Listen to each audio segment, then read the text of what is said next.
at Ring of Honor in Philadelphia is the National Wrestling Alliance Heavyweight Champion of the World, Nick Aldis. Welcome to the After Chat. Thank you, Bill. Always a pleasure to speak to you, my friend. Well, likewise. Well, the first question, of course, that comes to mind is, I knew what the card was before the show today, and I came down here and I looked at Nick Aldis. What are you doing here? Well, I will be observing my next confirmed opponent, who is now part of the Ring of Honor roster, and that's PJ Black. So I'll be observing him tonight. He's wrestling Juice Robinson, and I may even have a little stint on commentary because apparently I'm not half bad at it.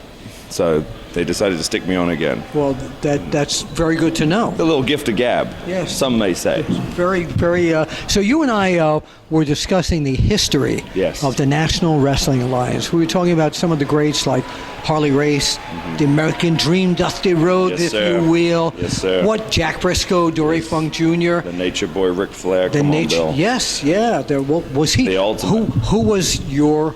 Was he your ultimate? Yes, I think to me it's between Rick and Harley as the ultimate peak of the NWA World Championship, and two guys who, in their own unique ways, were such a great champion. You know, because some guys win the title, and it's almost like Mick Foley once described it as almost like getting a lifetime achievement award, right? Correct. Like they get it, but there's a certain type of character, a certain type of persona who lends itself well to holding a championship well and carrying it for a long period of time. And so when I look at it, I model myself after Rick, Harley, Triple H, you know, guys of that nature who carried it in a certain way that you know, added prestige to it. Respectfully. And made it an obstacle for challengers to overcome. Yeah, and it's class, yes, the way you do this. So if you could go back in time and they could say you could have a 2 out of 3 match with any great wrestling champion in history, because I know you're a historian on this. You love looking back at this. Who would that guy be? Got to be a guy. Can't be Fabio Moolah. Oh, Dan, how did you know? How did I? Can I pick more than one? You can. Let me say that 100% Shawn Michaels. Yes. Ricky the Dragon Steamboat. Is this in order, by the way? No. I couldn't possibly. Kurt Hennig. Yes. So who? Yeah, Flair, Steamboat. I think that for me, because I know who I am in the ring. Yes. I would love a genuine, beloved, you know, babyface. Those are the guys. And then I guess if I was on the other, Bret Hart is one of my heroes. Oh yes, of course. And so to be in there with him, it would be a completely different type of story and a different type of match. But and then if I was to go further back, you know, because I could see you, because I covered the Jack Briscoe, Dory Funk Jr. matches, and I could see you wrestling against either one of them. Well, that's very kind of you to say. That's a huge honor.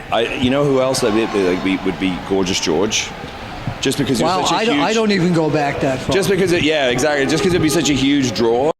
Yeah, you know, because he was such a huge name, and he was the first showman. He was really the beginning of sports entertainment. Right. And I think back sometimes and think, man, imagine what the people were like in the audience back then. Yeah. Like how they felt and what they really, you know, when they saw him doing that shtick, it was so far removed from anything they had seen before.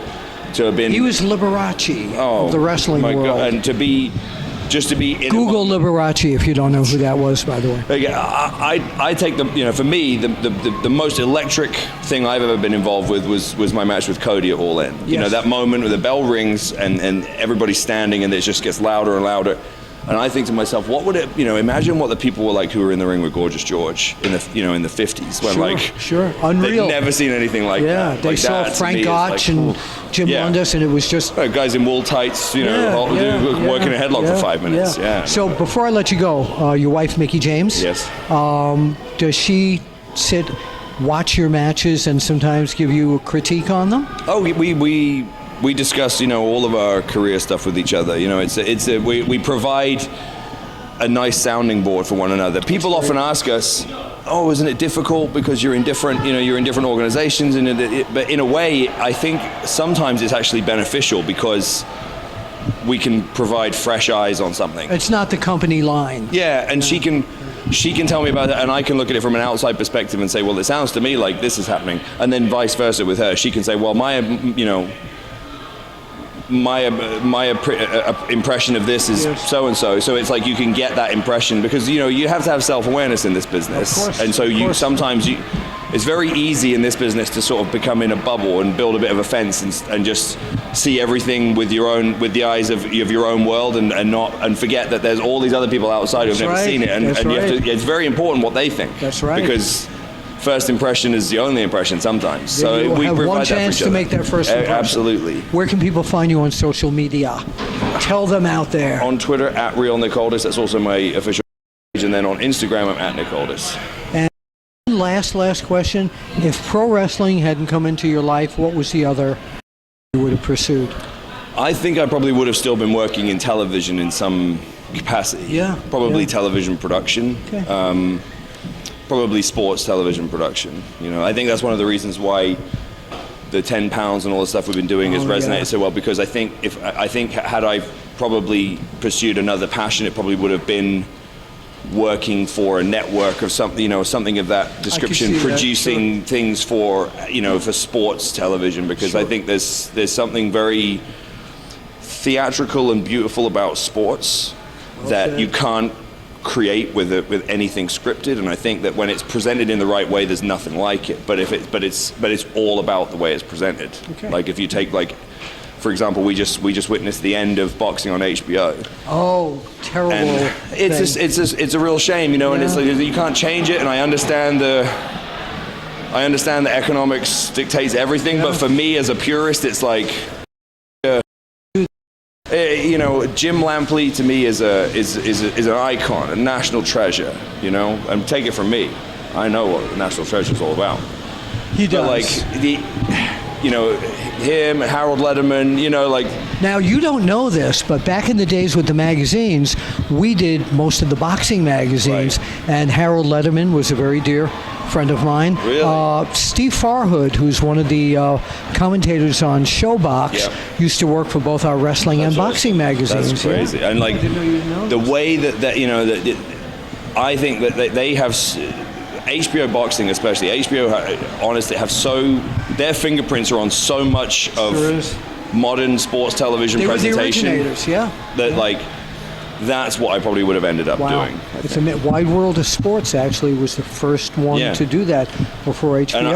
And never say never. I want to integrate more of that into our business, and obviously we started with 10 pounds, and we'll continue to keep doing it. All right, Nick Aldis, thank you so much. Always a Bill Apter and the champ of the National Wrestling Alliance, the world champ. And if you wouldn't mind pointing out, and we say we'll see you at the matches. He's not going to point because he's a national treasure. Is that your catchphrase? That's it. That's always been your catchphrase? We'll see you at the matches, yeah. We'll see you. He said it.